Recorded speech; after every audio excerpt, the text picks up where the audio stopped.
When the clock strikes midnight, the murmurs begin. But this isn't just another spooky story time. It's a bone-chilling blend of shadowy fiction, disturbing true crime, eerie legends, and interviews that just might haunt you. From cursed hallways to the darkest corners of the human psyche, nothing is off the table. And if our voices have found you, it may already be too late. New episodes drop each week.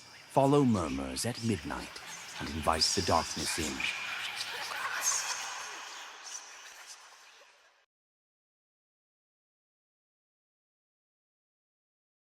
The Last Broadcast. Welcome to Murmurs at Midnight, where shadows have a voice and some echoes never fade. Tonight, a signal from the past breaks through the static, a frequency haunted by a voice that should never have been heard. This is The Last Broadcast.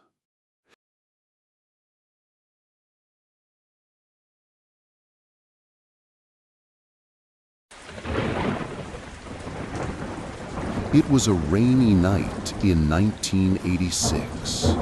Derek Lorne, 42 years old, ham radio enthusiast, loner by choice, sat in his creaking house on the edge of Jasper, Arkansas, a town barely hanging on to life with 550 residents and maybe just as many ghosts. Derek found peace in static.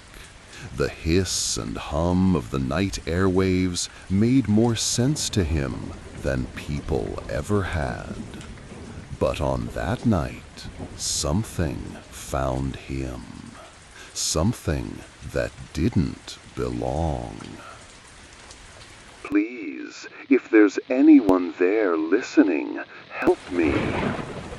It was a woman's voice, faint, terrified, like it had clawed its way across decades of silence.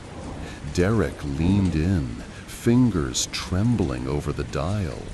He adjusted frequencies, searching for her again. White noise, silence. Then, "He's in the walls. I can hear him breathing. Please, you have to help me." Heart pounding, Derek keyed his mic. "This is Delta Echo 147. Identify yourself. Where's this transmission coming from?" No reply. Just more static. And then, "He won't let me leave. He watches through the mirrors. Don't let him find you." And just like that, the signal went dead. Derek didn't sleep, couldn't. He replayed the recording over and over, desperate to hear her again. Until something strange caught his ear. Buried beneath her voice, music. Old, warped, fading like a memory half drowned in water. He knew that melody. His mother used to hum it. She disappeared in 1957. No sign, no struggle, just gone, like a vapor swallowed by the air. And she'd loved that old shortwave radio, the one tucked away in the attic. Said it could hear things no one was meant to. Derek hadn't touched it in nearly 30 years. But something pulled him upstairs that night. The attic filled the air like smoke. The radio sat there, coated in cobwebs, unplugged. He hesitated. Then he plugged it in. It came to life instantly, humming, waiting. And then he heard it. Derek. His mother's voice. But something was behind her. Breathing. Heavy. Wet. Wrong. You shouldn't have come back here. He hears you now. Who hears me? The one behind the walls. The one who came through the static. He feeds on the frequency of the lost. Then, screaming static, a second voice broke through. Another signal, another soul. The attic lights exploded. Derek tried to run, but the air had thickened. It was like swimming through oil. He turned toward the mirror, but it didn't show the attic anymore. It showed a hallway, flickering candles, endless dark. And in the reflection, his mother, her eyes hollow, her face wrong. He wants to make you part of the frequency. Then, silence.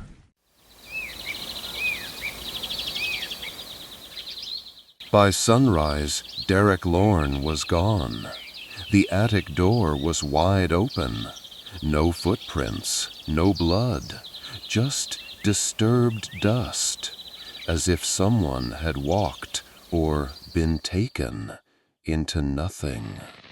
The old radio still hummed low and steady, and on the table, one thing remained. A reel-to-reel tape. Someone had hit record. When they played it back, they heard one phrase, repeating, warping, decaying. You're listening to the last broadcast. Some folks in Jasper still whisper about it. They say if you tune in to 147.3 on a stormy night, you might hear something. A voice, a name, maybe even yours. But don't answer, because once he hears you, you never tune out. OWHOT, Murmurs at Midnight. Sleep lightly, and never trust a silent frequency.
You shouldn't have come back here. He hears you now.